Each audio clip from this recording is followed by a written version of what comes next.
Welcome to SS news. నేను మీ శోభ.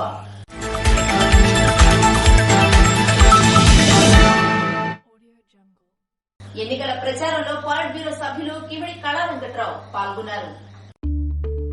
ఉత్తరాంధ్ర పట్టభద్రుల MLC ఎన్నికల ప్రచారంలో భాగంగా సోమవారం రణస్థలం మండలంలో పాలిట్ బ్యూరో సభ్యులు మాజీ మంత్రి హెచ్ఎల్ నియోజకవర్గ ఇన్ఛార్జ్ కిమిడి కళా వెంకట్రావు పాల్గొన్నారు. టీడీపీ ఎమ్మెల్సీ అభ్యర్థి వేపాడ చిరంజీవిరావుని అత్యధిక మెజార్టీతో గెలిపించాల్సిందిగా పట్టభద్రుల ఓటర్లను కలిసి మద్దతు కోరిన తెలుగుదేశం పార్టీ నాయకులు మండపాక కనకారావు, దుమ్ము అశోక్, మజ్జి రమేష్, మైలపల్లి పోలీస్ మరియు ఈ కార్యక్రమంలో యువత, గ్రామ ప్రజలు తదితరులు పాల్గొన్నారు.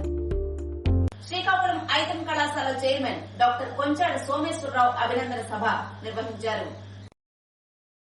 వైద్య వృత్తికే డాక్టర్ కొంచాడ సోమేశ్వరరావు వన్నె తెచ్చారని వక్తలు కొనియాడారు. శ్రీ సుమిత్ర కళా సమితి ఆధ్వర్యంలో ఆ సంస్థ అధ్యక్షులు, ప్రముఖ శిశు వైద్య నిపుణులు, ఐతం కళాశాల చైర్మన్ డాక్టర్ కొంచాడ సోమేశ్వరరావు అభినందన సభ నగరంలోని స్థానిక నాగావళి హోటల్లో ఆదివారం రాత్రి నిర్వహించారు.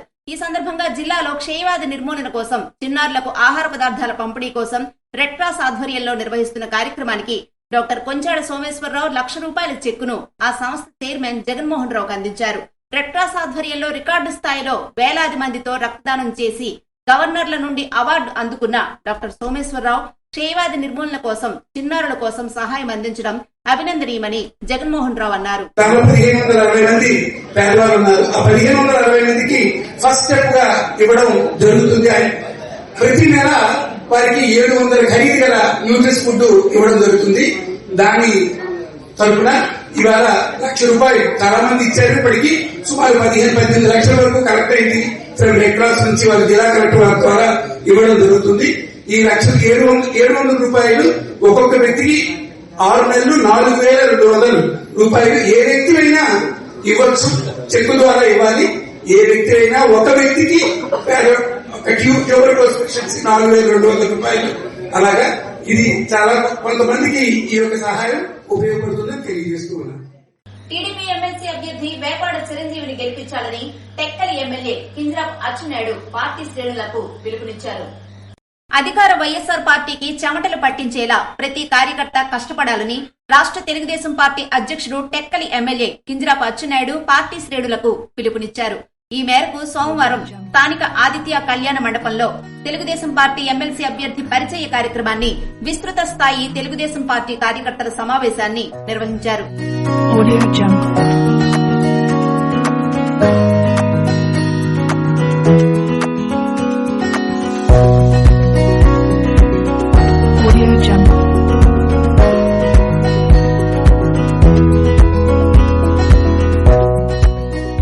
సమావేశంలో అచ్చెన్నాయుడు మాట్లాడుతూ, ఎమ్మెల్సీ ఎన్నిక రాబోయే రోజుల్లో గెలవడానికి సెమీఫైనల్ అని, గ్రామ స్థాయిలో ప్రతి ఒక్క కార్యకర్త ఎమ్మెల్సీ అభ్యర్థి గెలుపొందే వరకు నిద్ర కూడా పట్టకుండా పనిచేయాలని పార్టీ శ్రేణులను కోరారు. గత 4 ఏళ్లుగా టెక్కలి నియోజకవర్గ అభివృద్ధి శూన్యమని విమర్శించారు. ఈ దుర్మార్గ ముఖ్యమంత్రి పాలన పోవాలని, మరలా చంద్రబాబు నాయుడు ముఖ్యమంత్రి అయ్యే వరకు ప్రతి కార్యకర్త కష్టపడాలని పిలుపునిచ్చారు. ఈ సందర్భంగా ఎమ్మెల్సీ అభ్యర్థి వేపాడ చిరంజీవిని పరిచయం చేశారు. కార్యక్రమంలో ఎంపీ రామ్మోహన్ నాయుడు, జిల్లా పార్టీ అధ్యక్షుడు కూన రవికుమార్, జిల్లా మహిళా టీడీపీ అధ్యక్షులు గౌతు శిరీష, పలువురు నాయకులు, కార్యకర్తలు పాల్గొన్నారు. సాధారణ ఎన్నికలు వస్తున్నాయి. దానికంటే ముందు సెమీఫైనల్ 3 గ్రాడ్యుయేట్ ఎన్నికలు రాయలసీమలో 2 జరుగుతున్నాయి, ఉత్తరాంధ్రలో 1 జరుగుతుంది. ఈ రోజు మీరు ఎక్కడికి వెళ్ళినా సరే సమర్థంగా మీరు అడగండి, ఉత్తరాంధ్ర గ్రాడ్యుయేట్ ఎలక్షన్ లో ఎవరు గెలుస్తారంటే తెలుగుదేశం పార్టీ చిరంజీవి గారు గెలుస్తారని ప్రతి ఒక్కరు. ఎందుకు ఈ మాట చెబుతున్నారంటే ఈ ఎమ్మెల్సీకి విద్యావంతులు ఓట్లు వేయాలి, ఉద్యోగస్తులు ఓట్లు వేయాలి, రిటైర్ అయినటువంటి పెన్షన్దారులు ఓట్లు వేయాలి. కాబట్టి వారికి మేధావితనం ఉంటుంది, ఆలోచన ఉంటుంది. కాబట్టి రేపు తెలుగుదేశం పార్టీ ఓట్లు వేయడానికి సిద్ధంగా ఉన్నారు. దానికి మనం కొంచెం సహకారం అందిస్తే సునాయాసంగా గెలవడానికి అవకాశం ఉంటుందని ఈ సందర్భంగా తెలియజేస్తున్నాను. ఉద్యోగస్తులు తీవ్రమైనటువంటి వ్యతిరేకంగా ఉన్నారు.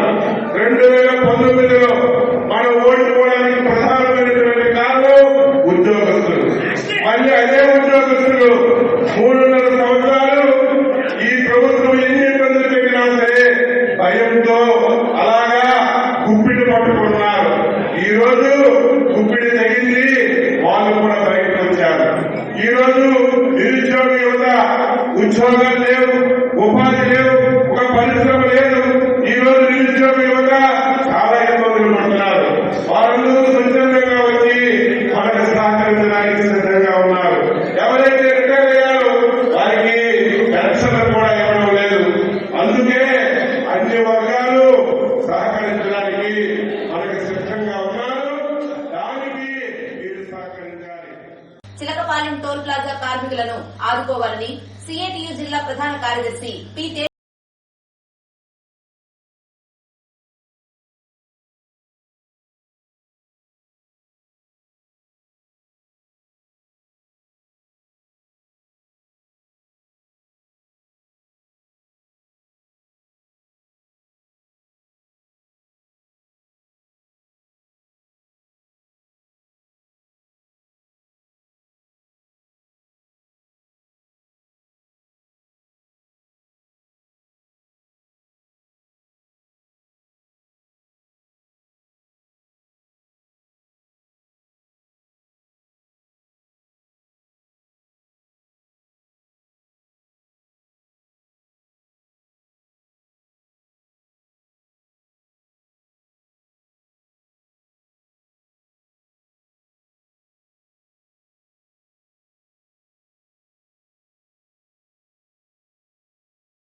అన్యాయమని అన్నారు.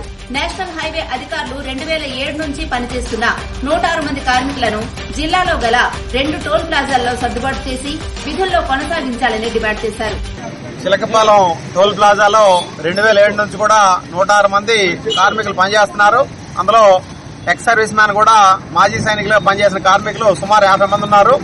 వీళ్ళందరికీ సంబంధించి ఆదాయాన్ని మడప నాతవలసలో 2 ప్లాజాల్లో కూడా నేషనల్ హైవే అధికారులు సర్దుబాటు చేసి కొత్త కార్మికులు మాత్రం ఈరోజు ఇతర జిల్లాల్లో ఉండే అగనంపూడి, అలాగే మన దుక్కవానిపాలెం, మర్రిపాలెం, పంచవట్టి, గోసనే, అలాగే మన సారావకోటలో ఏర్పాటు చేయబోయే టోల్ గేట్లు మొత్తం 6 టోల్ ప్లాజాల్లో 60 మందిని సర్దుబాటు చేశారు. కానీ ఆదాయాన్ని సర్దుబాటు చేసినటువంటి మడప నాతవలస 2 టోల్ ప్లాజాల్లో కూడా ఏ ఒక్క కార్మికుడికి కూడా ఉపాధి కల్పించకపోవడం ఉంది సరైనది కాదు. ఎందుకంటే ఈ జిల్లాలో ఇన్నాళ్ళు పనిచేసి ఆదాయాన్ని ఎక్కడ సర్దుబాటు చేసి కార్మికులు ఎక్కడ సుదూర ప్రాంతాలకి పంపించడం అనేది ఏ రకంగా సమంజసం అని చెప్పి ప్రభుత్వాన్ని ప్రశ్నిస్తున్నాం. ఖచ్చితంగా మడప నాతవలస టోల్ ప్లాజాల్లో కూడా కార్మికుల్ని కనీసం 20 మందినైనా సర్దుబాటు చేయగలిగితే కొత్త కార్మికులందరికీ కూడా కొంత న్యాయం చేయడం జరుగుతుంది. అందుకు ఈరోజు మంత్రి గారు గాని, రెవెన్యూ స్పీకర్ గారు గాని, అలాగే కలెక్టర్ గారు వెంటనే జోక్యం చేసుకుని నేషనల్ హైవే అధికారులతో మాట్లాడి ఈ 106 మంది కార్మికులను కూడా మడప నాతవలసతో పాటు ఖచ్చితంగా సర్దుబాటు చేయాలని చెప్పి మేము డిమాండ్ చేస్తున్నాం. కార్మికులకు ఎటువంటి సమాచారం ఇవ్వకుండా అర్ధాంతరంగా కార్మికులను రోడ్డున పడేస్తే వారి కుటుంబాలు ఏ విధంగా బతకాలని, వారి పిల్లల స్కూల్ ఫీజులు ఏ విధంగా కట్టాలి అని ప్రశ్నించారు. దేశం కోసం సరిహద్దుల్లో కాపలా కాసిన మాజీ సైనికుల పట్ల ఇంత నిర్లక్ష్యంగా వ్యవహరించడం ఎంతవరకు సమంజసమని ప్రభుత్వాన్ని ప్రశ్నించారు. నేషనల్ హైవే అధికారుల సమస్య పరిష్కారం చేసే వరకు పోరాటం కొనసాగుతుందన్నారు. కేంద్ర రాష్ట్ర ప్రభుత్వాలు వెంటనే స్పందించి కార్మికులకు న్యాయం చేయాలని డిమాండ్ చేశారు. ధర్నా అనంతరం జిల్లా కలెక్టర్ గారికి యూనియన్ నాయకులు వినతి పత్రం అందజేశారు. కార్యక్రమంలో Chilakapalem toll plaza employees union నాయకులు D V Narasimhulu, P Venkataramana, A V R Murthy తదితరులు పాల్గొన్నారు. నర్సన్నపేట శ్రీ జ్ఞానజ్యోతి పాఠశాలలో సైన్స్ ఎగ్జిబిషన్ నిర్వహించారు. నర్సన్నపేటలోని స్థానిక శ్రీ జ్ఞానజ్యోతి పాఠశాలలో సైన్స్ డే సందర్భంగా విద్యార్థులు జూనియర్ సైన్స్ ఎగ్జిబిషన్ ని నిర్వహించారు.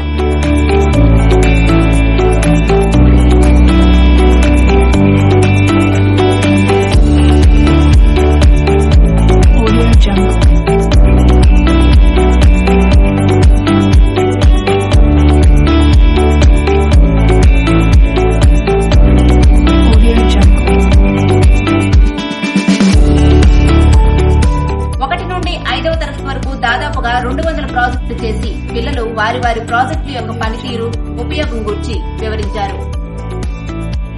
రానున్న రోజుల్లో చిరుధాన్యాల ప్రాధాన్యత మరింత పెరుగుతుందని జిల్లా కలెక్టర్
కార్యక్రమం ప్రభుత్వం నిర్వహిస్తుందన్నారు. కార్యక్రమంలో మహిళా శిశు సంక్షేమ అధికారిని అనంతలక్ష్మి, జిల్లా వ్యవసాయ అధికారి శ్రీధర్, సాంఘిక సంక్షేమ శాఖ ఉప సంచాలకులు గడ్డెమ్మ, జిల్లా కోఆర్డినేటర్ గ్రేస్ తదితరులు పాల్గొన్నారు.